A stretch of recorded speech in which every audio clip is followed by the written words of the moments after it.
Okay, so we're beginning this episode with an album called The Undoing by Steffany Gretzinger.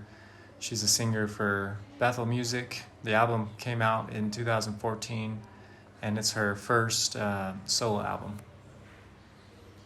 All right. So I'd heard one song on this album before, like once in college, but for the most part, I never listened to the album before. So it was new for me. First impressions, it definitely fit in the like sort of worship genre that is really popular right now. It also fit in the sort of indie singer-songwriter where it's like, it's more like intimate, making it at home or in a studio where it's like a lot of loops, a lot of simple instrumentation to focus on either lyrics or focus on like a moment of worship. And so I felt that definitely fit in with the current like worship climate that we have as Christians. So that was sort of my first impression of it. Yeah. I mean, my first listen to it was pretty similar. I felt like, it's almost like a mixture of praise and worship and singer-songwriter. It's kind of somewhere in the middle. Mm-hmm. I felt like that, once again, like I've always really liked female vocalists. I've always really enjoyed female vocalists if they're good, not just kind of, random people, but sure. And I do feel like that overall this album,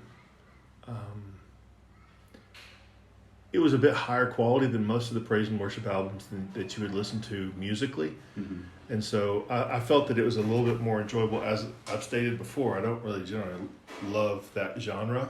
Mm-hmm. And so I was really expecting to have to kind of push through this album not enjoying anything about it. But I found it to be a lot more musically stimulating than I expected. Mm-hmm. One of my big critiques was that I feel like Steffany needs to get a new name. Because it's really hard to look up anything because all of her names are really difficult to write out and whatever. I'm sure she can't change her name, but... She did. Did she really? She got married? Yeah. Okay, so that's not her fault. You can't blame it on her. Okay. But, I mean, yeah, I think overall, I was pleasantly surprised from what I expected. I expected something like a Hillsong type situation, and I felt like that this was a step above. Once again, this really isn't my genre of music, one that I'm comfortable with or that I really enjoy listening to leisurely. But I also didn't feel like it was torture listening to every song. Yeah, there was good. One or two songs that yeah bordered on torture. I really liked. There was I'm trying to look at my notes. Here it is. Okay, so there's a song, the second song, Constant One. There was a line in it that said, "I'm hiding." I don't remember exactly what it was, what happened after that, but it referenced this idea of hiding and sort of reflective. And then lyrically in the next song, called "Out of Hiding," from God's perspective, those were the first words, "come out of hiding." And so you do see this kind of like lyrical continuity between some of the songs of reflecting on where the person is and what God is calling them into. And I liked that lyrically she was vulnerable enough, I guess, to write those kinds of things and discuss it. I will say though, in that song "Out of Hiding," I had to laugh every time I heard the reference to lockdown. You've been on lockdown and I've got the key. And then there was another line, it was, "There's no need to stand at a distance anymore." That's funny. And just both of them, I was like, this is way too specific to social distancing and curfew and lockdown stuff. But it's just funny how that's what was on my mind when I heard those things. But yeah, also in Constant One, it had like a really simple picking pattern on the guitar that I enjoyed listening to. It was nice. Yeah.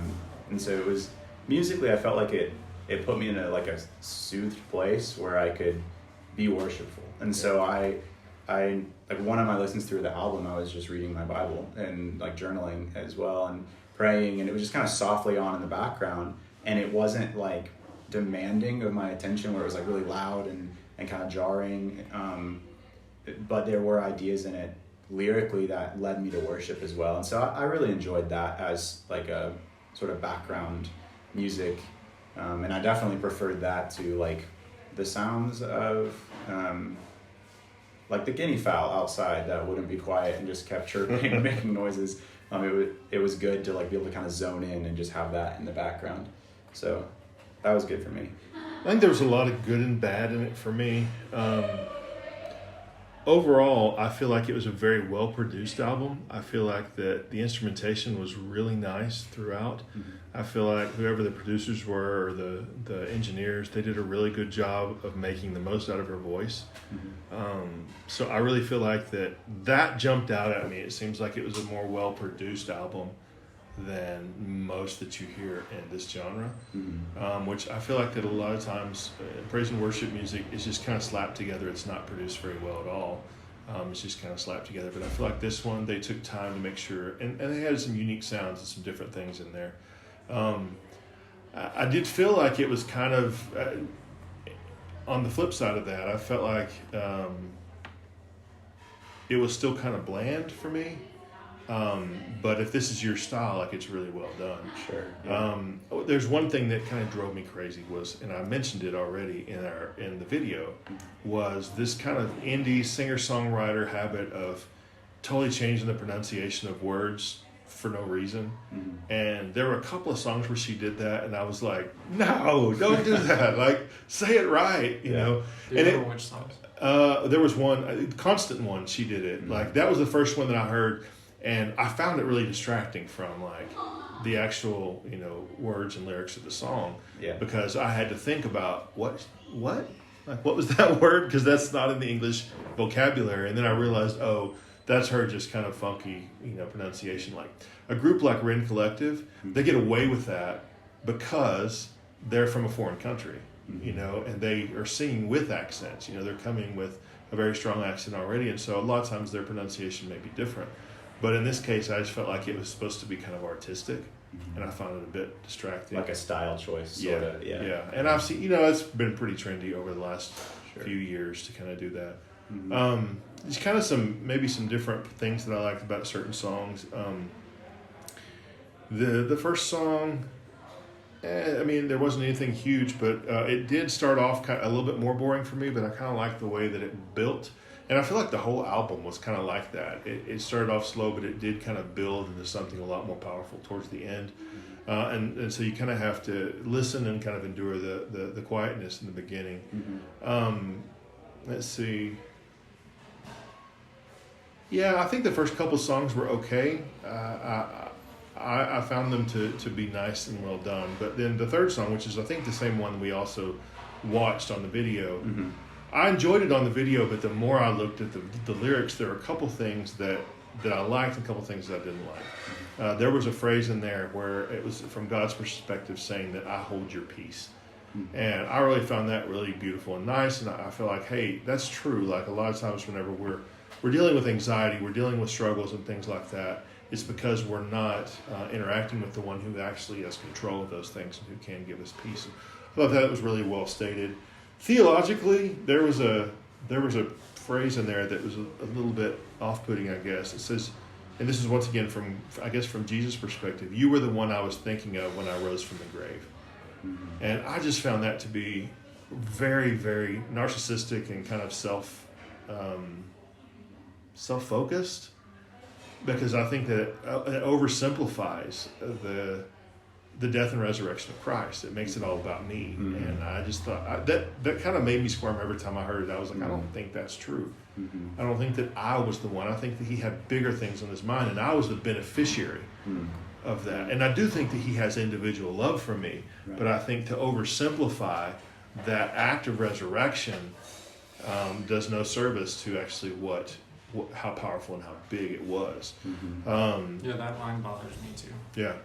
It's not true that God wasn't thinking of us when No. he was being crucified, but it's also not true that we were the only We were the things he central was thinking focus. of. Yeah. And it's oversimplifying the crucifixion. When it changes the subject and the object of the entire thing, you know, and so it flips it to, like you all are saying, be about us only if we focus. I do feel though that other than that phrase in the song, I feel like that the imagery of her writing was really nice. She had a lot of passion in this song. Like you could really feel it kind of coming across. But this happened. This is the second time, or maybe it was the first. I don't know, but it happened multiple times throughout this whole album, where the word "baby" was used, and not talking about an infant. And that's another thing that really made me uncomfortable. I just felt it was overstepping a bit. Like, I just don't, and maybe this is my own personal perspective, but I just don't imagine God calling me that. I don't imagine our relationship being like that. And is it, I know she's doing it maybe for artistic reasons, but I just felt like it was a bit disrespectful, maybe a bit too strong of a word. Not effective. Yeah, it just didn't connect. It's not how I talk to God, and it's not how God talks to me. But maybe I'm alone in that. I don't know. Do you remember which songs? In this one, I'm trying to remember. Out of Hiding It said it. I think I mentioned it in another one too. But overall, and I'll talk about this towards the end, but I felt like it really kind of brought this kind of romantic vibe between her relationship with God. And I just like, wait a minute, like that's not what our relationship is supposed to be like. Like, Right.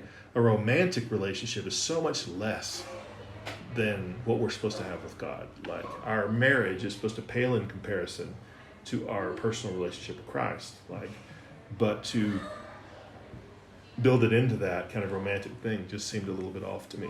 And I can see. Sorry, you want to go ahead? Part of the aspects of this album is her singing to God and God singing to her, and then also she's singing with other people, like in the song Promise I Always Will. That song I interpret as a married couple singing to each other after they've been married for a long time. Yeah. So I can see how you'd feel that way. Yeah, no, I saw that. Whenever yeah. I wrote my notes Yeah. here for Promise I Always Will, I just put it's a love song between a man and a woman. Yeah.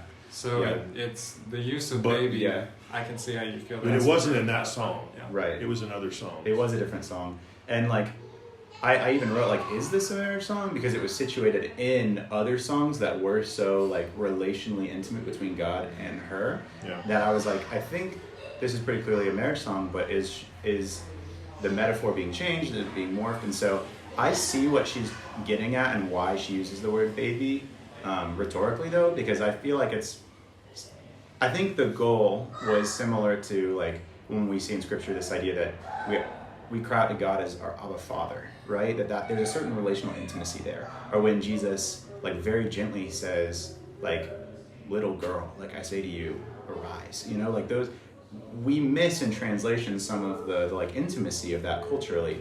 And so I see maybe she's trying to recreate that idea culturally in our time or in our language. Yeah, both examples that you use are still father and child. Exactly, and that's the difference. And that this I one feel is slightly husband and wife, and I Yeah. feel like that metaphor is there, but it's between the church yeah. and Christ. It's Yeah. not between individuals, because I feel like that's a little bit tricky. I mean, you can get real culty. You start thinking and feeling like that. Remember whenever I was in college, that book, I Kissed Dating Goodbye, Joshua Harris came out, and all of us guys absolutely hated that book because it totally screwed up our dating plans Right, for yeah. the year, because you would talk to a girl and you would ask her out, and she'd give you the line, "I'm dating Jesus," and I always thought, that's just wrong. Like, that doesn't sound as spiritual as you're trying to make it sound. Like, it sounds weird and it's not appropriate. Yeah. So I feel like this album had a lot of that "I'm dating Jesus" type Yeah. feel to it. Yeah. It just kind of brought me back a little bit. That makes sense. I think there were some, like you mentioned earlier, there were some really lyrically beautiful moments. Absolutely, yeah. Like you talked about that moment regarding peace. One moment that I really liked lyrically was, and I think "No Fear in Love" is the song. It's towards the end. She says something about, like, I don't remember what it is, but it's wanting love or wanting relationship with God to be as simple as this song, I think is what she says. And I really appreciated that she almost like put into her lyrics this self-awareness that like lyrically this is very simple. Like there's nothing super like poetic or like grandiose about this. It's simple, it's straightforward, it's not necessarily deeply profound, but still she's gonna say it and still gonna worship the Lord, and also this desire for a relationship with him to be that simple. That communicated something to me that I really appreciated. That also showed me like that was sort of what she was going for in a way.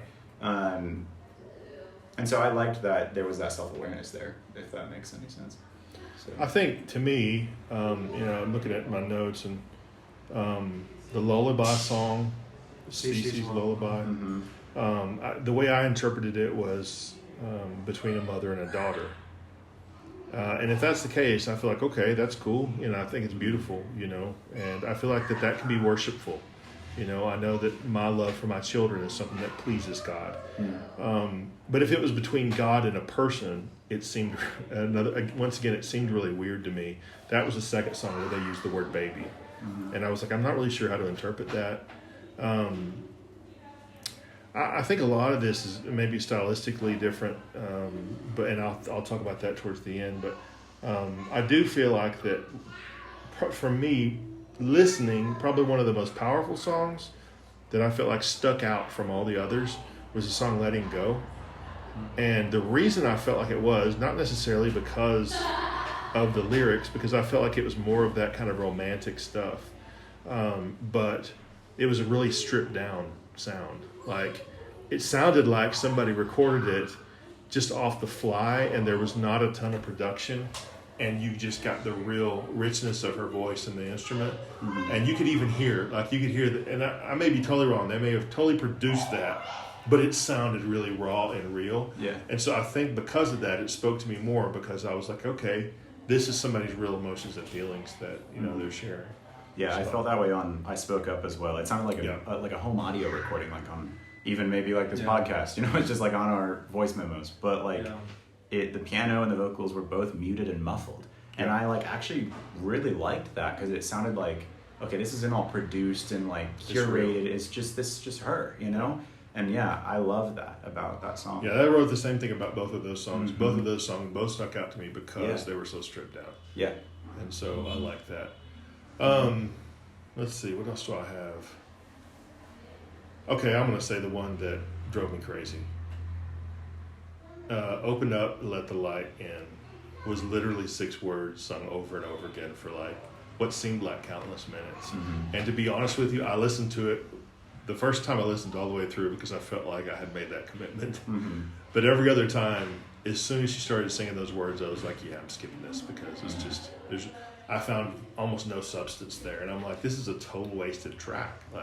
There's no words here that really have any significance. You're saying the same thing over and over again for 5 minutes. It just didn't communicate with me. Yeah. So that song kind of broke my nerves a bit. Yeah. Lyrically, I see it. I see what you're saying exactly.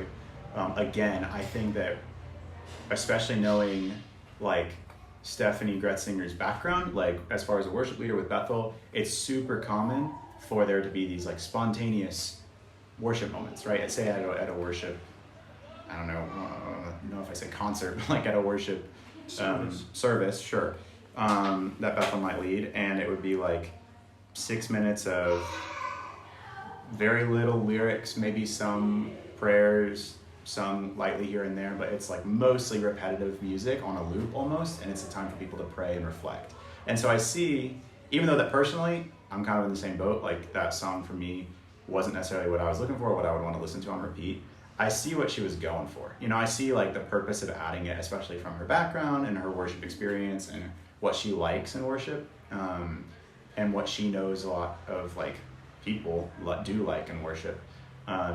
I would side with you on okay, I'm going to skip this one. I did listen through it, especially because it was just playing in the background at that point, for me.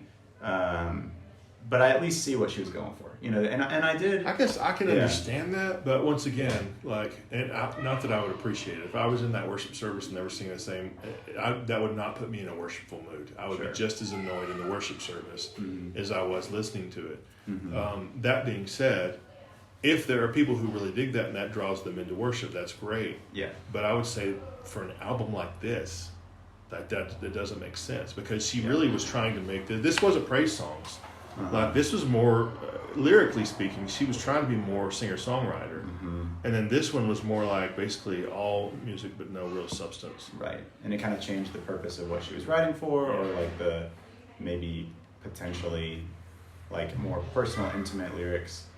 But who knows? I mean, maybe for her it was very personal, and that was all she could pray one day, and she was just praying. But that's fine. But does that mean that I need to hear about it? Does it frustrate you that just the quality of it being repetitive, or those specific lyrics you found ineffective? And I mean, I don't see why saying them 30 times is any more effective than saying them one time. So it's the repetition now. It's absolutely the repetition. In general repetition. Yeah. And I mean, Not those specific words. I would say it's lazy songwriting.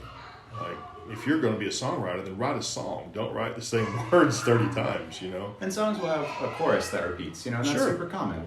But like when the whole thing is six Just words 6 words. for 3.5 minutes, I see what you're saying there. Yeah. I also see the other side of people who would be like, I really like this. And How do you feel about it? Is your album, do you like that song? It's not one of my favorites. Do you skip it? No. Like if I'm turning it on in the background, I don't. But So the you would church- listen to this in the background. This wouldn't be a song that you'd just be like focused in on, Yeah. or an album. But I mean, I don't think that we can take that quality and put it in this kind of new, new worship style, because the church for thousands of years has had the concept of repetition. Sure, repetition's there. In the Eastern Orthodox Church, they have the Jesus prayer, and they repeat like 6 words over and over and over again in chants, Eastern chants, and even some Latin chants are like that. So just that quality of repetition is not necessarily like new or spiritually ineffective. It may be spiritually ineffective in a certain situation or for a certain culture or for certain people. So I see what Matthew's saying, like it's possible to... Well, I mean, I think that we can say Close it. to God. I mean, overall, like, if you think of like the top spiritual songs in the world, like none of them show up that have like the same 6 words repeated over and over again. You know, like maybe it's effective for a person or whatever, but I think that most of the songs that we think of, and I would even say modern songs, you know, like Oceans, for instance, like it has good, rich lyrics, and it's a worship song, but there is really a story that's being told, and there's depth there, and I can't think of any. Well, even Oceans repeats. At the end. Sure, Yeah, but yeah. there's definitely repetition there, Yeah. but the whole song is not 6 words. Yeah. You know what I'm saying? Like there's a lot more there. And most songs are going to have some level of repetition.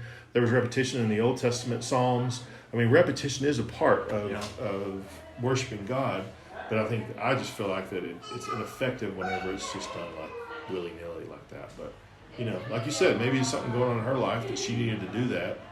And yeah, that's great. Yeah, it could be. That brings me to the last song, which was called Getting There. I honestly found this song to be the most interesting song of the whole album. I feel like lyrically it was interesting. I was really digging it. I didn't dig the music. Like musically it wasn't my style of music. But I felt like that the lyrics of the song overcame any of my struggles with the musical style, if that makes sense. I feel like that this song was really well done, really well thought out, and I enjoyed focusing on the words of the song. Why? What about it made it feel that I way? mean, it's been so many days since I've heard it. I don't really remember. I just remember resonating with it, saying, okay. Because the rest of the album, it didn't really resonate with me. And I'll let you finish your comments before I say why. But of all the songs here, I feel like this is the only one that really resonated with me at all. That I felt like, okay, I can agree with the things that are there. And I don't remember exactly what the song, I couldn't tell you The that. lyrics, you know. Yeah. Yeah, I couldn't remember what they said. But I remember thinking, yeah, I can get on board with this. Mm-hmm. Yeah, this makes sense. And I'm in agreement with everything that's said. Yeah. So that song, interestingly, I didn't actually pay as much attention to the lyrics in that song, or they didn't stand out to me. Musically, I was like, thank you. Like I needed a transition, or like I thought the juxtaposition musically of some of the really slow, like more softer songs with Getting There, which is just a little bit more upbeat, maybe a little bit more produced. I liked the contrast, and was like, I wish this song had actually maybe been in the middle of the album to break up some of the slower ones. But that's just purely a personal preference, you know. That's all that is. And so, Let me just read the lyrics since I have them here. yeah, go for it. Further seems forever until you've seen, until you get there, until you feel that promised land beneath your feet. There's a reason for the journey. There is a purpose in the learning. Not everything in life comes naturally. No, not everything in life comes easily. But we're getting there. We're determined to discover all that you have hidden for us all along the way, and we're getting there. Your presence is the promise. There's nothing that could stop us. We're on our way. We've tasted of your goodness. We know that you are for us. We could hear the sound of heaven cheer us on. Every day begins with mercy. Every moment filled with beauty. Knowing you have gone before us with the Son, knowing you believe in us, and with confidence we've won. I think there was the phrase that got me, that made the whole song worth it. You want to guess what it is? What was it? Your presence is the promise. Yeah. That phrase right there was packed with so much truth that goes against so much falseness that's taught today. Yeah. And I thought it took a lot of boldness to say, that's it. Like, it's not something that you're waiting for. It's not something that happened, when you walked an aisle. Like, being in his presence, that is the fulfillment of the promise that he gave you. And like, we don't take advantage of it. So I feel like that, and the fact that it was a little bit more narrative, I think that's one of the reasons why it resonated with me so much more.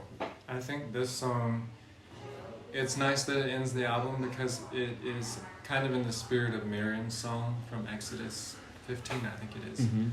And when they've come through the sea, and she says the promised land in the first verse. We're coming to the promised land, and it's this like psalm of ascension. We are coming to Mount Zion, to Jerusalem. We are coming to the promised land. We are entering into the land that God has given to us. And we're not there yet. And we don't know exactly how we're going to get there or exactly when, but we are getting there. Yeah. It's kind of funny because I've watched the music video and the composition of the song. And Amanda Cook is another singer-songwriter from Bethel, and she and Steffany, they work a lot, sing a lot together. So they wrote this song together. And they said, they were working one day in the studio and they had their piano and they just hit a writer's block, musician's block. They weren't getting anywhere. And just like in the middle of their frustration, Amanda just like slammed her hands on the chords and just like played those chords. We're getting there. And she just sang those words. She just said, we're getting there. Because it was just like she was exasperated. And Steffany was like, wait, I hear something there. And so that became the song, just out of her frustration. That's neat, yeah. Huh. Yeah, like they were trying to produce something. They were trying to get there. Yeah. But any other last comments before we give our overall? I've said a lot of the specific comments I had. I think overall for me, there's multiple reasons why it didn't really resonate, and I don't think it was musically. Like I said, I found the music to be fine. I feel like that her voice was nice, but I feel like throughout the whole album, the album seemed to kind of really focus on safety and loving or being loved, and I guess, and everybody has different experiences with God, but in my walk with God, I've never felt like there was a question about whether God loved me or not. And so as I've walked through my life, that wasn't something that would resonate with me because I've always known that. That's a known fact. And it's never been something that I've questioned or doubted. Now, whether I was lovable was a whole different thing. But his love for me has never been something that I have wanted. But then there was that kind of, it spoke of safety and kind of being wrapped up. It's almost like wanting to be wrapped up in God's arms and be safe there. And that's also kind of very distant from maybe what my experience has been or what I've wanted it to be. I haven't wanted to be safe. I wanted to be kind of on the edge and be away from maybe the safe parts of the church. Let's see. I think that the album had a few high points, but I probably wouldn't listen to it again. I might pull out that one last song that I felt like was pretty nice, but mostly just because of that one phrase. I let that one phrase kind of resonate with me, and I thought about it. And I may write something someday about that phrase because I feel like it's so packed full of truth. Yeah. But it just really wasn't kind of my cup of tea, so to speak. Yeah. I think that phrase kind of echoes Job, when Job is crying out to God the whole book. And in the end, God doesn't answer his questions. He doesn't fulfill his promises, so to speak. But he says, this is who I am. That's what he says to Joseph. That's the answer. That's your presence is the promise. That's the whole point of the book of Job, is that what you're looking for is not really the cognitive answers to these questions. Mm-hmm. You're actually looking for the presence of God. Yeah. Mm-hmm. Yeah, that's good. Mm. Yeah, I think for me,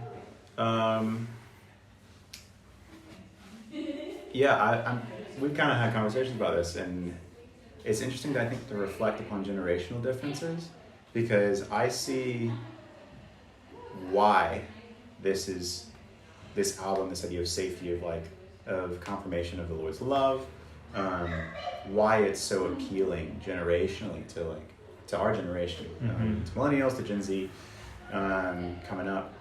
And I think especially for millennials, we talked about this before, I think there is that insecurity collectively, and I'm generalizing, so not for everyone, but I think there is a greater insecurity of, am I actually lovable and why? Or am I secure and why? We talked about this the other day, upward sports in the 90s, where it's everyone gets a trophy, everyone gets a star, and it's all great and nice, but then you grow up with that, and at a point you kind of look around and realize, well, what does this mean? If we all get this green star, was it special or important for anybody? And that's just an example, kind of, I think you can sort of blow that up a little bit and look at the church, or even just people in general, not necessarily the church, and see people's insecurities to say, well, they're worried, are they actually special? Do they actually mean anything? Is that just lip service? What's the point? And it is very narcissistic, very self-focused, but I think that the anxiety that our generation feels is very real. And I think that she taps into something about security and love, as simple as some of the lyrics are, that is very important to our generation. So personally, in this season of life, it didn't resonate with me very deeply, but I see how it can and how it does. And so I liked the last song a lot, as we've already talked about. Your presence is the promise. Fantastic. I think it's great and articulates something wonderful. Out of Hiding, which is the song we introed with, actually was one that stuck with me and was kind of in my head, just in the background.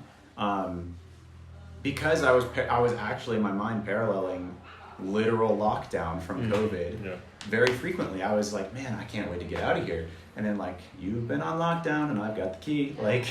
What? Okay, God, so I'm just sitting here waiting for you to metaphorically open the door of lockdown and we can go back out and I can get back to work. I can see people again, or no need to stand at a distance anymore. Okay, social distancing is a thing. I can't see friends that live just 10 minutes down the road because we're not allowed to drive, and we're technically not allowed to congregate and stuff, and groups bigger than 5 people, and so that's always on my mind because coronavirus. And so for some reason, the Lord was just using that song to make me reflect on what are ways that, okay, right now we feel that physically and socially, but what are ways that I kind of do that to myself between me and God sometimes, and or ways that I feel like that when I need not to, when it's almost like a fear or a frustration that I need to work with the Lord, but that is a barrier to my relationship with Him and my relationship to others. And so I would say that song specifically, because of the current social climate with Corona, it was on my mind a lot. But at the same time, this idea of safety and love and nurturing, I'm in a mood right now where I'm I want to go, I want to get out, I want to do something. And so it was helpful, but it wasn't necessarily where I'm at right now, because I'm itching to get going. I'm just ready, Yeah, I think there's a lot to the generational thing. Mm-hmm. And I guess us Xers, we saw our parents, and I grew up in the 80s and the 90s, and financially things were pretty stable and secure, and you go to church and it was a safe place, and you could ride your bicycle down the street, and you'd be 6 years old, you could ride all over town and not be worried about something bad happening, So I feel that we grew up in this kind of safety, and maybe even a manufactured safety, but we looked at our parents' lives and we said, that's boring. We want the opposite of what they experience, because we don't want safety, we want danger, we want adventure, we want whatever. And so we kind of reacted against that, whether it be in the secular sense, in just day-to-day life, or whether it be spiritually, saying, hey, I want to do something. And I feel like that has extended even to millennials. I think millennials still have that sense of, we don't want to just have a 9-to-5 job. Like, that's the safe American thing to do, is get a job, buy a house, raise some kids. But like, I feel like that the millennials have some sense of that. Let's get out and have the adventure. But there's still some kind of disconnect, I think, between our two generations and kind of how we see the world in that aspect. But Joseph, why don't you tell us why this album was important to you? Well, thank you for listening, both of you. I first listened to this album in fall 2014, shortly after it came out. I had listened to Bethel music before that, and it was influential in my life. And I think everything that Matthew said about the millennial generation was true for my life at that time, that I needed something that was stable. I needed something that was stabilizing. I didn't need danger at that time. That was the year I graduated from college, and I had moved to another state by myself. So I think that was also part of it. I was in an unstable time in life. So this album reminded me that God was still present and stable through these challenges.